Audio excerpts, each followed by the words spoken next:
Deus não criou esse trabalho de fogueira santa para ricos, não.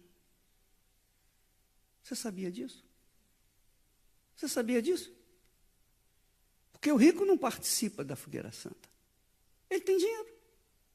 Para que ele vai participar? Só quando ele realmente está no sufoco. Mas eu duvido muito que um rico vá pegar a riqueza dele e colocar no altar. Duvido. Porque o coração do rico está no dinheiro.